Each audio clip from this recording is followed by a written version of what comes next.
So since you started talking about the first question again, if you're sick, how do you heal yourself? Just by enjoying whatever comes? Because the more it's harder. Humans assume that if you die, you did something wrong. Well, not so.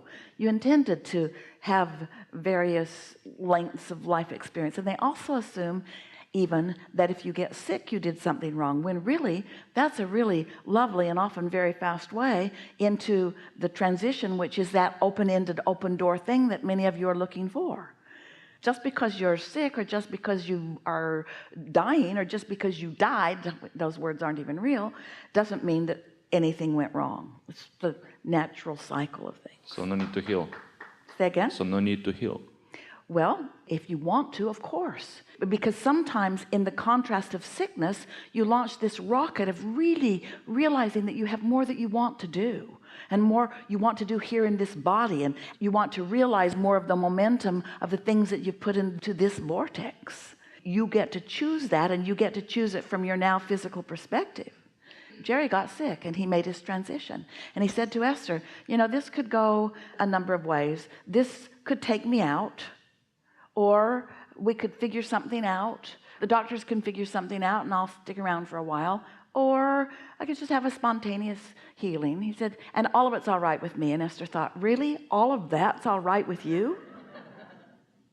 All of that's not all right with me. You don't get to choose what you do with you. You matter to me. You should choose what matters to me. But Esther doesn't get to choose about his reunited with his inner being. She couldn't see down the road. She didn't know the benefit that his not being dead while not being in his body. She couldn't even begin to guess what the advantage of that would be to her. She had a very short-sighted point of view about that, more beliefs that she just couldn't quite get past until she lived it, and then got way past it, you see. So yes, you get to make those choices, and when you do, your inner being will back you up in all of them. You just can't make choices for somebody else, or even understand the choices that they are making. So in other words, constantly choosing to continue living, constantly choosing to be healthy, constantly visualizing yourself as a healthy being. Is that what you're saying? Yes, it is, but do it in an easier way. Because sometimes you can't think about the barbecue contraption without going into dissatisfaction. So sometimes you have to change the subject into something that is satisfying. And when you get the hang of that, when you are satisfied, we've been saying for a while that the optimum joyful experience is satisfied where I am and eager for more. Well, sometimes you might reach the place where the eager for more means something really different. But there's plenty in your vortex for eager for more too. You see what we're getting at? Jerry had sort of come to the place where he figured he had lived it and he knew it, and he wasn't finding so much eager for moreness. Now that hurt Esther's feelings, because she thought she was way worth sticking around for. But eager for more to him meant, because he had been saying, I don't really understand the non-physical, which also hurt Esther's feelings, because she thought, that's my job to explain that. But his eager for more, eager for more, eager for more, Esther reaching into a place she'd never reached for before, for more connection with more words, for more understanding, for more people. And Esther thought at first that she was only losing with that bargain that he was making with whoever he was making that bargain with. Now she realizes it was win, win, win, win, win, win, win, win, win.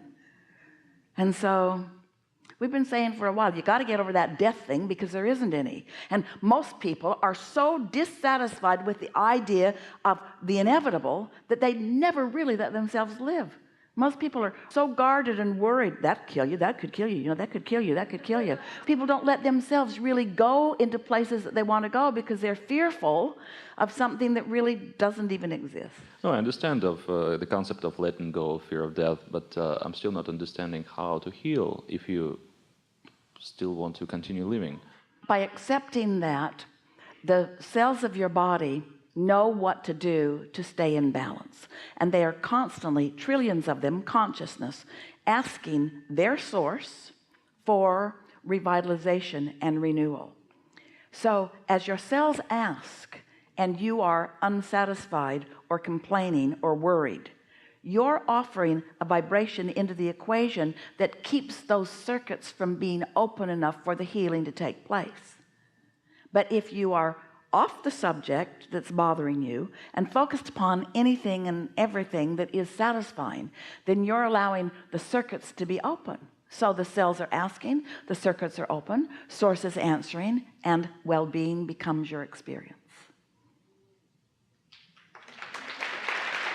Exactly like that. That's why doctors are amazed that different people with same illnesses have different results. That's why. And some of them, once they make their transition, they send back a message, I did it on purpose. I know you don't understand. It was my path of least resistance. It's like the goofy squirrel. Done. So it runs right out in front of the car and you say, oh, I killed a squirrel. And the squirrel says, thanks a lot. I was counting on you.